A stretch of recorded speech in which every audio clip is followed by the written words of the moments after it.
प्यारे बुज़ुर्गों, माताओं, भाई और बहनों, रूहानियत का रास्ता प्रेम का रास्ता है। रूहानियत का रास्ता अपने आप को सही रूप में जानने का रास्ता है। और रूहानियत का रास्ता वो है जो ज़्यादा लोगों की समझ में आता नहीं। महापुरुषों ने हमें अपने लफ्ज़ों के ज़रिए समझाया है कि ज़िंदगी का मकसद क्या है और उस मकसद को हम पूरा कैसे कर सकते हैं। हम इंसान हर एक चीज़ अपने दिमाग से करने की कोशिश करते हैं। जब पढ़ने लिखने जाते हैं स्कूलों में तो हमें कोई बेसिक चीज़ें समझाई जाती हैं, उसके साथ साथ उस बुनियाद के ऊपर और हमारी समझ बेहतर होती चली जाती है। वो समझ सब दिमाग के ज़रिए होती है। तो हम सोचते हैं कि शायद ज़िंदगी के मकसद को भी दिमाग के ज़रिए हम जान लेंगे। ये ज़रूरी नहीं कि जो बहुत पढ़ा लिखा इंसान है वो ही ज़िंदगी के मकसद को समझ सकता है।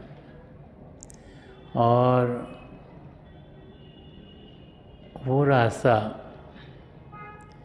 जो प्यार का रास्ता है, जो प्रेम का रास्ता है, उसकी समझ इंसान को कम आती है, क्योंकि उसमें दिमाग का कोई काम नहीं। हम हर एक चीज़ दिमाग से करने के आदी हो गए हैं। स्कूल में पढ़ते हैं, लैंग्वेजेस पढ़ते हैं, हिस्ट्री जोग्राफी पढ़ते हैं, मैथमेटिक्स पढ़ते हैं, सब चीज़ सोचते हैं ये लॉजिकल होनी चाहिए। ये हुई इस करके ये हुई, 2 × 2 = 4, 4 × 2 = 8। ऐसी सीखते जाते हैं चीज़ें कि ये ऐसी होनी चाहिए। लेकिन जो प्रेम का रास्ता है उसमें कोई लॉजिक चलता नहीं। पहले तो ये समझना है ज़िंदगी हम किस स्तर पर जी रहे हैं, क्योंकि अपने आप को हम इंसान समझते हैं। तो जो कुछ इस शरीर का है उसे हम असली समझते हैं। हम सब सोचते हैं कि ये शरीर ही सब कुछ है और ज़िंदगी भर शरीर के लिए ही जीते रहते हैं। और क्योंकि समझते हैं कि शरीर हमारा अपना रूप है, अपना आपा है, तो जो शरीर के दुख सुख हैं उनको हम अपना दुख सुख समझना शुरू कर देते हैं। महापुरुष जब भी धरती पर आए हैं बार बार हमें समझाते चले आए हैं कि हम शरीर नहीं, हम इस शरीर में बसने वाली ताकत हैं।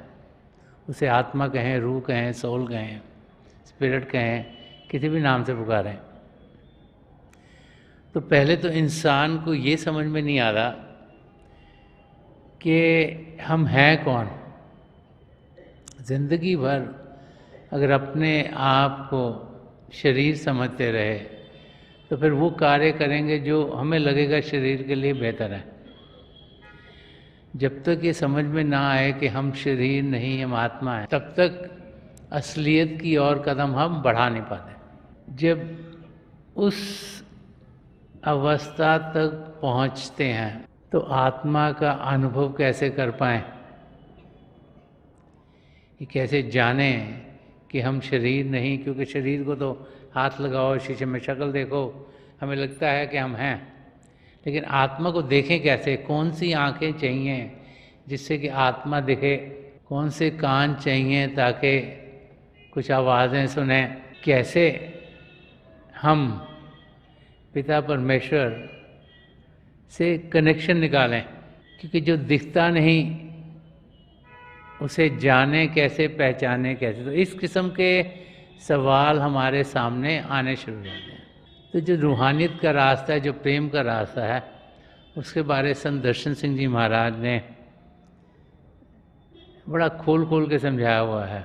जब हम उनके लिखे हुए लफ्ज़ों को समझते हैं कि बातें खुद अपने दिल से किए जा रहा हूँ मैं, तन्हाई को फरेब दिए जा रहा हूँ। तो संत दर्शन सिंह जी महाराज असलियत की ओर समझा रहे हैं कि बातें खुद अपने दिल से किए जा रहा हूँ मैं। ज़्यादातर हम इंसान बातें औरों के साथ करते हैं, किसी और इंसान के साथ करते हैं, जो हमें समझ है उनको समझाते हैं, कुछ उनको हमसे चाहिए वो बताते हैं, तो बातें किसी और से इंसान करता है। यहाँ संत दर्शन सिंह जी महाराज फरमाने के बातें मैं अपने दिल से किए जा रहा हूँ, कि मैं अपने अंदर की ओर ध्यान दे रहा हूँ, मैं अपना दिल, अपनी आत्मा, उसको संबोधित कर रहा हूँ। मैं मन ही मन बातें कर रहा हूँ, और क्योंकि आध्यात्मिक रास्ता प्रभु को पाने का है, तो मैं प्रभु के नाम का जाप कर रहा हूँ, कि मैं सिमरन कर रहा हूँ, कि तन्हाई को फरेब दिए जा रहा हूँ मैं। तन्हाई होता है अकेलापन, और हर एक इंसान यही समझता है कि शायद वो इस धरती पर अकेला है, क्योंकि इंसान अकेला आता है और अकेला ही जाता है। तो ज़िंदगी में चाहे हमारे माँ बाप हों, भाई बहन हों, बाल बच्चे हों, लाइफ जैसे बढ़ती चली जाती है, कुछ ना कुछ हो जाता है जिसमें अनबन हो जाती है। बहुत से रिलेशनशिप्स में अनबन हो जाती है, दोस्त मित्रों में अनबन हो जाती है, मौत के ज़रिए हम अपने नज़दीकों से दूर हो जाते हैं। तो अकेलापन इंसान को लगा रहता है, तो हम सोचते हैं कि शायद हम अकेले हैं। हम भूल जाते हैं कि प्रभु ने ये सृष्टि रची, प्रभु के भाने में सब कुछ रचा गया। जैसे सृष्टि रची गई, प्रभु ने अपने अंशों को अपने आप से अलग किया। परमात्मा का अंश आत्मा, तो हम प्रभु से जुड़े, हम उन्हीं का हिस्से हैं। तो जब हम प्रभु का हिस्सा हैं, तो प्रभु हमारे अंग संग हैं, तो अकेलेपन का तो कोई सवाल ही पैदा नहीं होता। ये हमारी कमज़ोरी है कि हम सोचते हैं कि हम अकेले हैं, लेकिन पिता परमेश्वर हमारे अंग संग हैं, हर पल हर क्षण हमारे साथ हैं। सबसे पहले ये जानकारी होना बहुत ही ज़रूरी है। अगर हम सोचें कि प्रभु तो पता नहीं आसमान में बैठे हुए हैं, लाखों करोड़ों इंसान हैं और बहुत से जीव हैं, उनको हमारा ख्याल कैसे आएगा? तो ये हमारी गलत फहमी है, हमारी इल्यूजन है। असलियत ये है कि हम सब प्रभु का अंश हैं, और उनका अंश होने के नाते वो हमारे अंग संग हैं, और इसलिए हमारे पास कोई अकेलापन है नहीं। ये हमारी कमज़ोरी है कि हम समझते हैं कि हम अकेले हैं। प्रभु का सहारा हमारे साथ है हर पल। इंसान अकेला क्यों समझता है? क्योंकि जब दुख आते हैं ज़िंदगी में, जिन्हें हम झेल नहीं पाते, तो हम घबरा जाते हैं। तो जो दूसरा शेर है इस गज़ल का, वो हमें समझा रहा है कि जो गम है, जिनके साथ हमारी ज़िंदगी गुजर रही है, क्योंकि हर एक की ज़िंदगी में ऊंच नीच आते हैं, हर एक की ज़िंदगी में मौके आते हैं जब दुखों से हम घिर जाते हैं, चाहे वो शारीरिक हों, चाहे मानसिक हों, चाहे आध्यात्मिक हों। जब इंसान दुखों से घिर जाता है, तो अपने आप को बेसहारा समझना शुरू कर देता है, क्योंकि वो कोशिश करता है, हाथ पैर मारता है, लेकिन उसका दुख जाता नहीं। संत दर्शन सिंह जी महाराज जो गम है हमारी ज़िंदगी में, उसके बारे में शेर में समझा रहे हैं, और वो फरमा रहे हैं कि अब उनका गम भी वजह तसल्ली नहीं रहा, ये गम भी अपने साथ लिए जा रहा हूँ मैं।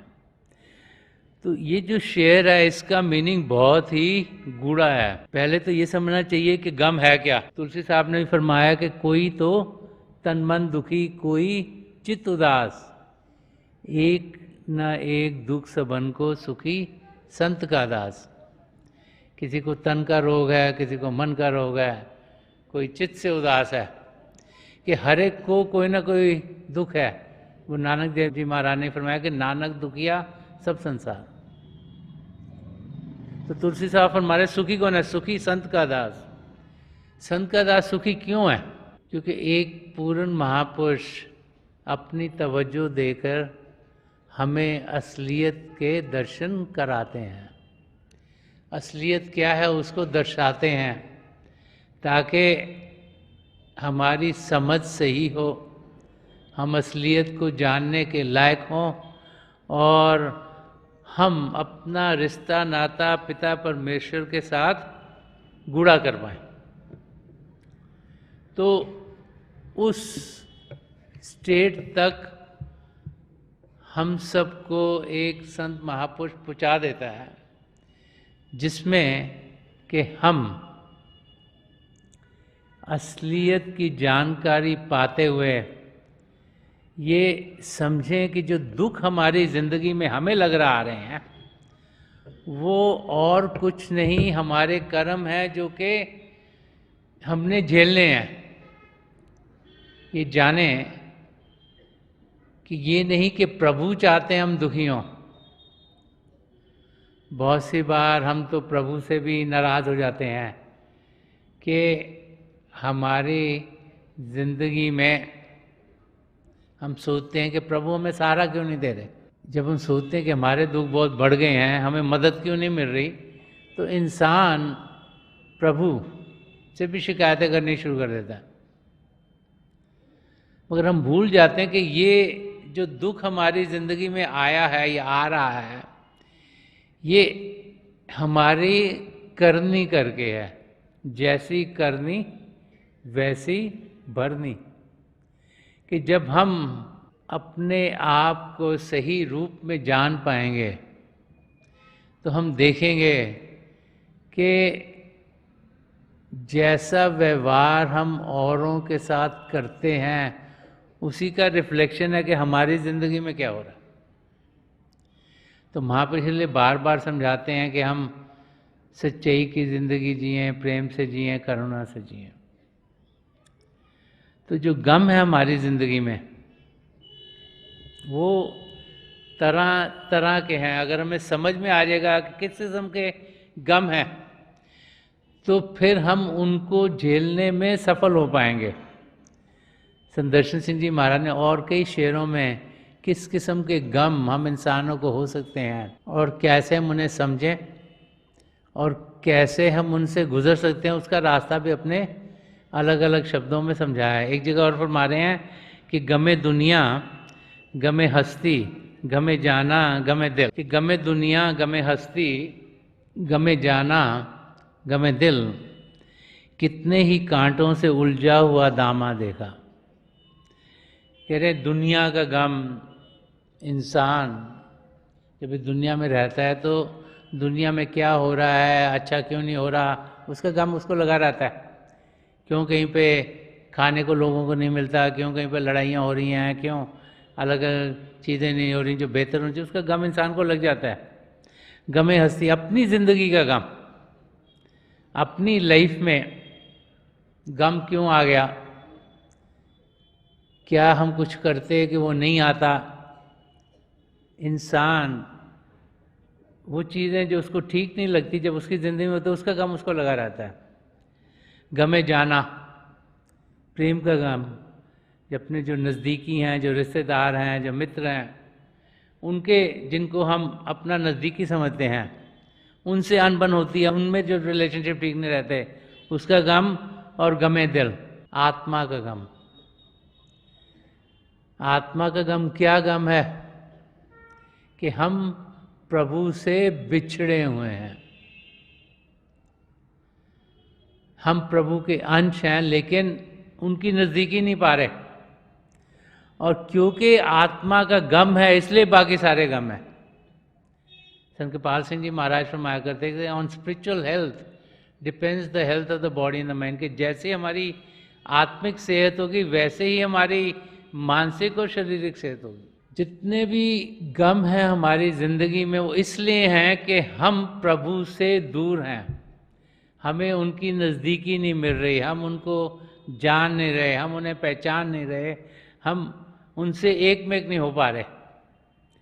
तो फरमा रहे कितने ही कांटों से उलझा हुआ दामाद देकर कह रहे हैं अलग अलग अलग किस्म के गम हैं, चाहे वो दुनिया के हों, चाहे वो ज़िंदगी के हों, चाहे वो रिश्तेदार मित्रों के हों, चाहे वो आत्मा के हों, उन सब में इंसान उलझा हुआ है, उसी में घिरा हुआ है।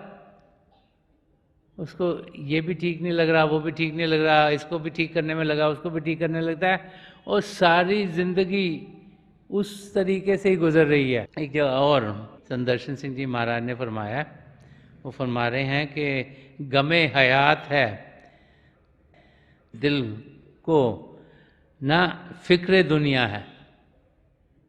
कह रहे ना तो जीने का गम है, ना ही दुनिया का कोई फिक्र है। एक ज़िंदगी इंसान की कैसे होने, हम तो रोज़ ऐसे जीते हैं, यहाँ क्यों ये हो गया, वहाँ क्यों हो गया, हर एक चीज़ के गम में लगे रहते हैं। तो कह रहे कि गमे हयात है दिल को, कि दिल को कोई जीने का गम नहीं है।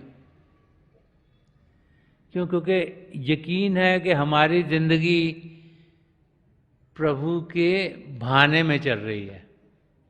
यकीन है कि जैसे वो चाहते हैं वैसे हमारी ज़िंदगी चल रही है। जब ये पूरा यकीन हो जाए फिर कोई गम रहता नहीं, क्योंकि हमें मालूम है कि जो चीज़ हमारे लिए बेहतर है वो हमारी ज़िंदगी में हो रही है। कि गमे हयात है दिल को, न फिक्र दुनिया है, तुम्हारा दर्द तो हर दर्द का मुदावा है। इस अंडरस्टैंडिंग तक पहुंचना कि हे प्रभु, जो आपका प्रेम का दर्द है, जो आपसे हम अलग हैं, जो आपका विरह का दर्द है, वही दर्द जब तेज होगा तभी सारे दर्दों का सल्यूशन मिलेगा। तो ये एंगल, ये रूहानियत का एंगल है कि प्रभु से प्रेम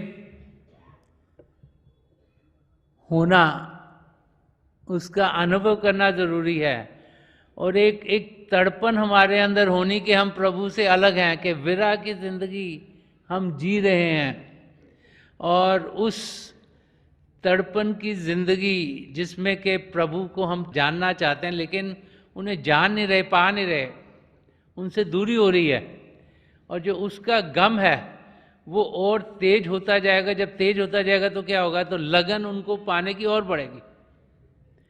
तो लगन जब और बढ़ेगी तभी हम अपना ध्यान दुनिया से हटाएंगे और प्रभु की और बढ़ाएंगे। तो संदर्शन सिंह जी महाराज हमें समझा रहे हैं कि वो लगन हमारी कौन बढ़ाएगा, कौन हमें बताएगा कि हम प्रभु से अलग हैं, कौन हमें समझाएगा कि हमारे अंदर एक तड़पन चाहिए प्रभु को पाने की, और कौन है जो हमें प्रभु के प्रेम के रास्ते पर चलाएगा। तो यहाँ पर वो समझा रहे हैं, तो इसकी गहराई में शेयर की जाएंगे तभी समझ में आएगा। ऊपर ऊपर से देखेंगे तो लगेगा ये बाहर की चीज़ों के बारे है, लेकिन ये रियली आध्यात्मिक रास्ते की जो बुनियाद है, जो गहराई है, ये उसको समझा रहा है। फरमा रहे कि भला है उसका कि तोड़ा है जिसने दिल दर्शन, कि भला है उसका कि तोड़ा है जिसने दिल दर्शन, गमे हयात से तहजीब शायरी तो मिली। तो संदर्शन सिंह जी महाराज कह रहे हैं कि उसका भला है जिसने मेरा दिल तोड़ दिया, कि मुझे तो मालूम ही नहीं था, मैं तो दुनिया में ऐसी जी जा रहा हूँ, कभी इस चीज़ में लगाऊँ, कभी उस चीज़ में लगाऊँ, कभी उस चीज़ में।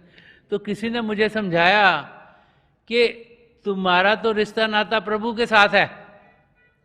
जब मुझे ये समझ में आई तो प्रभु मिल नहीं रहे तो दिल मेरा टूट गया। उन्होंने मुझे उस रास्ते पर चलाया जिसमें मुझे यकीन हो गया कि मेरा दिल टूट गया, प्रभु हैं, मैं भी हूं, मिल तो रहे नहीं, तो प्यार कैसे करें उनसे। कि भला है उसका कि तोड़ा है जिसने दिल दर्शन, गमे हयात के जीने का गम से तहजीब शायरी तो मिली। वो कह रहे हैं जो ये जो जीने का गम था जिसमें लगा हुआ, कभी ये चीज़ ठीक करो जी, कभी वो चीज़ ठीक करो, कभी ये टू डू लिस्ट बनाओ जी, ये भी करना है, ये भी करना है, क्या बेकार की चीज़ें हैं। तो वो जिसमें इंसान लगा हुआ है कि मुझे दुनिया का ये भी करना है, ये भी करना है, ये नहीं हुआ जी उसकी तकलीफ़, वो नहीं हुआ उसकी तकलीफ़, वो कह रहे हैं मैं उसमें लगा हुआ था कि गमे हयात से तहजीब शायरी तो मिली। वो जो जिंदगी मैं जी रहा था जिसमें मेरा ध्यान दुनिया की ओर था, उससे मेरा ध्यान प्रभु की ओर पड़ा। शायरी निकलती है जब अंदर से कोई प्रभु की देन होती है, तो कहते हैं कि वो मेरे अंदर से वो तहजीब वाली शायरी, वो जो रिस्पेक्टफुल शायरी, वो जो अबादत की शायरी है, वो निकलनी शुरू हुई। किस लिए निकली? कि मेरा दिल टूटा और जिसने दिल तोड़ा उसका शुक्रिया अदा करना चाह रहा हूं मैं। तो एक सच्चा शिष्य अपने सद्गुरु का हर समय शुक्रिया अदा करता है कि हम अपने सद्गुरु के जरिए ही अपना ध्यान दुनिया से हटाकर और प्रभु की ओर कर सकते हैं। वही है जो हमें समझाते हैं, सिखाते हैं कि प्रभु से हमने प्रेम करना है। वही समझाते हैं कि प्रभु कहीं दूर नहीं, हमारे अंग संग हैं, हम उन्हें जान सकते हैं, पहचान सकते हैं, लेकिन हम तो भी उस लेवल तक पहुंचे नहीं। तो जब हमें मालूम होता है कि हम प्रभु को जान सकते हैं लेकिन जान पा नहीं रहे, तो इंसान का दिल टूटता है। जब टूटता है तो वो और कोशिश करता है प्रभु को पाने की। जब तक दिल टूटेगा नहीं तब तक सही तरीके से इंसान प्रेम कर नहीं सकता। कितने लोग इस धरती पर आते हैं और पिता परमेश्वर को जाने बगैर इस धरती से चल जाते हैं और फिर से 84 लाख जिया जून में भड़कते रहते हैं। तो जब हमारा ध्यान प्रभु की ओर पड़ता है तभी हम अपनी मंजिल की ओर बढ़ते हैं। और कैसे बढ़ते हैं वो इस शेर में संदर्शन सिंह जी महाराज फरमा रहे हैं। वो फरमा रहे हैं कि हयात को दिले सोजा की रोशनी तो मिली। हयात होते जिंदगी, कि हयात को दिले सोजा, कि जो जलता हुआ दिल है, जब दिल टूटता है तो क्या दिल जल रहा है, तो कह रहे हैं कि हयात को दिले सोजा की रोशनी तो मिली। कि दिल टूटा, जलने लगा उससे रोशनी हुई, तो वो रोशनी तो मिली, नहीं तो अंधेरा में जी रहे थे। कि चमन को गिरा ए शबनम की ताजगी तो मिली। वो कहते हैं जैसे कि सवेरे सवेरे जब ओस पड़ती है तो ओस पड़ती है तो घास को वो पानी मिलता है, खुराक मिलती है, उससे उसको तंदुरुस्ती मिलती है। तो ऐसे ही फरमा रहे हैं कि जो जिंदगी थी वो अंधेरी जिंदगी चल रही थी, जिसे dark night of the soul कहा गया, कि आत्मा परमात्मा से बिछड़े हुए उसे लाखों करोड़ों साल हो गए। कभी एक योनि में बढ़ती है, कभी दूसरी में बढ़ती है, कभी तीसरी में बढ़ती है। तो उसमें तो मौका ही नहीं मिलता प्रभु को पाने का। प्रभु ने दया मेर की, ये मानव चोला दे दिया जिसमें सब पदार्थ हैं, जिसके ज़रिए हम अपने आप को जान सकते हैं और पिता परमेश्वर को पा सकते हैं। तो ये मौका मिल गया, लेकिन जब तक कोई ऐसा नहीं मिलेगा जो हमारे दिल को तोड़ेगा नहीं, तब तक हमारे अंदर प्रभु से प्रेम की किरणें उठेंगी नहीं। कह रहे हैं कि जिंदगी चल रही थी, हमारी खुशकिस्मत है कि हमारा दिल टूटा, दिल जलना शुरू हो गया, उससे रोशनी हुई। और जब वो रोशनी हुई तो अंधेरे में रोशनी के चिन्ह दिखाई दिए और सच्ची जिंदगी क्या है वो हमारे नज़र में आनी शुरू हो गई। कि हयात को दिले सोजा की रोशनी तो मिली, कि जो जिंदगी है वो अंधेरी थी, अंधेरा ही अंधेरा था, कुछ दिख नहीं रहा था। तो जब अंधेरा होता क्या होता, कभी यहाँ टक्कर लगती है, कभी वहाँ लगती है, कभी वहाँ लगती है, कोई यहाँ गिरता है, कोई वहाँ गिरता है। तो कहते हैं एटलीस्ट ये दिल तो टूटा, इसमें ये जला, इससे रोशनी पैदा हुई, तो अंधेरे में हम अपनी मंजिल की ओर बढ़ने के लायक तो हुए। आगे समझा रहे हैं, एक जगह फरमा रहे हैं कि मैं अकेला तो नहीं, जो से जुनू है हम सफ़र। फरमा रहे हैं संदर्शन सिंह जी महाराज कि हम ना समझें कि हम अकेले हैं, कि हमारे साथ प्रेम की मस्ती है, प्रेम का जुनू है, हम परमोनंद की अवस्था में जी रहे हैं।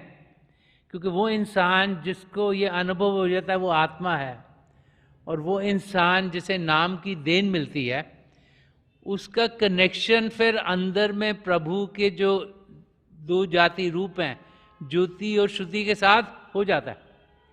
और आंखें बंद करते हैं, चाहे शुरू में अंधेरा दे, फिर रोशनी खुद ब खुद दिखनी शुरू हो जाती है। तो फरमा रहे हैं कि मैं अकेला नहीं हूँ, मैं अकेला तो नहीं। और आगे फरमा रहे हैं कि जुल्मते शब्द के भंवर से लाऊंगा नूरे सहर। तो फरमा रहे हैं कि जो अंधेरा जिंदगी है, जो कि रात का अंधेरा है, dark night of the soul है, उसमें मैं रोशनी लाऊंगा, उसका भंवर है। तो ये इंडिकेशन भंवर गुफा की ओर करी गई, जो चौथी मंजिल है। जब महापुरुषों की दया में होती है, एक तो हमें गुरु होते हैं जो शारीरिक रूप में हमें देखते हैं, जिन्हें हम मिलते हैं, जिनके सत्संगों में जाते हैं, वो हमें नाम की देन देते हैं। फिर यहाँ नाम की देन देते ही वो हमारे यहाँ शिव नेत्र 10वें द्वार पर टिक जाते हैं। वो उनका नूरी स्वरूप होता है, उसको गुरुदेव कहते हैं। और जब हम अंदर की दुनिया में जाते हैं, अपना ध्यान टिकाते हैं, आसमान, सितारे, चंद्रमा, सूर्य को पार करते अपने गुरु के नूरी स्वरूप तक पहुँचते, उस स्वरूप को गुरुदेव कहा गया। फिर वो हमें पिंड से अंड में लेके जाते हैं, अंड से ब्रह्मांड में लेके जाते हैं। ये तीनों काल के देरे में है। जब ब्रह्मांड से ऊपर उठते हैं तो भंवर गुफा आती है, उस भंवर गुफा का यहाँ जिक्र हुआ है। तो वहाँ पर फिर शब्द गुरु बन जाता है, और वहाँ से निकाल के वो कह रहे हैं कि उस भंवर गुफा से निकाल के जो सचखंड में एंट्री होगी, जहाँ रोशनी रोशनी चेतन से है, वहाँ पे 7 गुरु जो अनदर रूप है गुरु का, हमारी आत्मा को अपने आप में मिलाता है और फिर हमारी आत्मा को प्रभु में लीन कर देता है। तो यहाँ संत दर्शन सिंह जी महाराज हमें सिर्फ बाहर की रोशनी, बाहर के भंवरों की बात नहीं कर रहे, हमें समझा रहे हैं कि जो अंदरूनी यात्रा है हमारे सदगुरु ने हमें लेके जाना है, जिस पर हम सब जा सकते हैं, तो उसका जिक्र कर रहे हैं कि वो उसके ज़रिए रोशनी ही रोशनी होगी और ज़िंदगी खुशियों से भरपूर, प्रेम से भरपूर होनी शुरू हो जाएगी। तो संत दर्शन सिंह जी महाराज हमें समझा रहे हैं कि ये ज़िंदगी प्रभु ने हमें दी है अपने आप को जानने के लिए और प्रभु को पाने के लिए। जो दूसरा चीज में जो वो फरमा रहे हैं, अब उनका गम भी वजह तसल्ली नहीं रहा, कि वो जो उनकी नज़दीकी थी वो तसल्ली देती है, हमारे अंग संग हैं, अब हमसे दूर जा रहे हैं तो हमें लगता है कि तसल्ली शायद हमारी ना हो रही हो। लेकिन वो फरमा रहे हैं ये गम भी अपने साथ लिए जा रहा हूँ मैं, कि ये जो प्रभु को पाने का गम है, जो प्रभु को प्रेम करने का गम है, जो प्रभु की नज़दीकी पाना चाहते हैं, अभी पा नहीं रहे, अपनी मंजिल तक पहुँचे नहीं, वो जो गम है वो हमारे अंग संग लगा हुआ है। हमारे अंग संग होगा तभी हमारी लगन और बढ़ेगी और बढ़ेगी और बढ़ेगी और बढ़ेगी, तभी हम कदम ऐसे उठाएंगे ज़िंदगी में जिसमें हमारा ध्यान प्रभु की और पूरे तरीके से होगा। और वो भाई बहन जो ऐसी ज़िंदगी जीते हैं वो ही अपनी मंजिल तक पहुंच सकते हैं। तो आज के दिन मेरी पिता परमेश्वर के चरण कमलों में, और जो पिछली सेंचुरी के महापुरुष हैं हजूर बाबा सावन सिंह जी महाराज, परम संत कृपाल सिंह जी महाराज और दयालपुर संत दर्शन सिंह जी महाराज के चरण कमलों में यही प्रार्थना है कि हम सबके अंदर भी ऐसा प्रेम प्रभु जागृत करें कि हम हर पल हर क्षण प्रभु की याद में जिएं। क्योंकि जिस ओर हम ध्यान करेंगे वैसे ही बन जाएंगे, कि हमारा ध्यान पिता परमेश्वर की ओर हर पल हर क्षण हो, ताकि जो ज़िंदगी का मकसद है, जो अपने आप को जानना है और पिता परमेश्वर को पाना है, वो मकसद हम सबका इसी ज़िंदगी में पूरा हो जाए। थोड़ी देर के लिए आप सब अभ्यास के लिए बैठ जाइएगा। आप जहाँ भी बैठे आराम से बैठ जाइएगा, क्योंकि अभ्यास से बेहतर और कोई तरीका है नहीं प्रभु को पाने का और उनके प्यार का अनुभव करने का। अपनी आंखें बंद कर लीजिएगा। ये जो आंखों के डेले हैं आईबॉल आपके सीधे सामने होने चाहिए। आंखें बंद करते ही वो भाई बहन जिन्हें नाम की देन मिली आप सिमरन कीजिएगा। जो भाई बहन यहाँ नए हैं, आप पिता परमेश्वर के किसी भी जाति नाम का जाप कीजिएगा। जाप मन ही मन करना, ऊंचा नहीं दोहराना। मेरी हजूर बाबा सावन सिंह जी महाराज, परम संत कृपाल सिंह जी महाराज और दयालपुर संत दर्शन सिंह जी महाराज के चरण कमलों में यही प्रार्थना है कि जो जो हम सबके लिए बेहतर हुए महापुरुष हमें दें, हमें सबके साथ जोड़ें और हमारे भीतर प्रभु की ज्योत के हमें दर्शन करवाएं। तो थोड़ी देर में मैं आपको इस बैठक से उठाऊंगा और मेरी शुभकामनाएं आप सबके साथ हैं।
छोड़ दीजिए जी, हम प्लीज़ लिखो।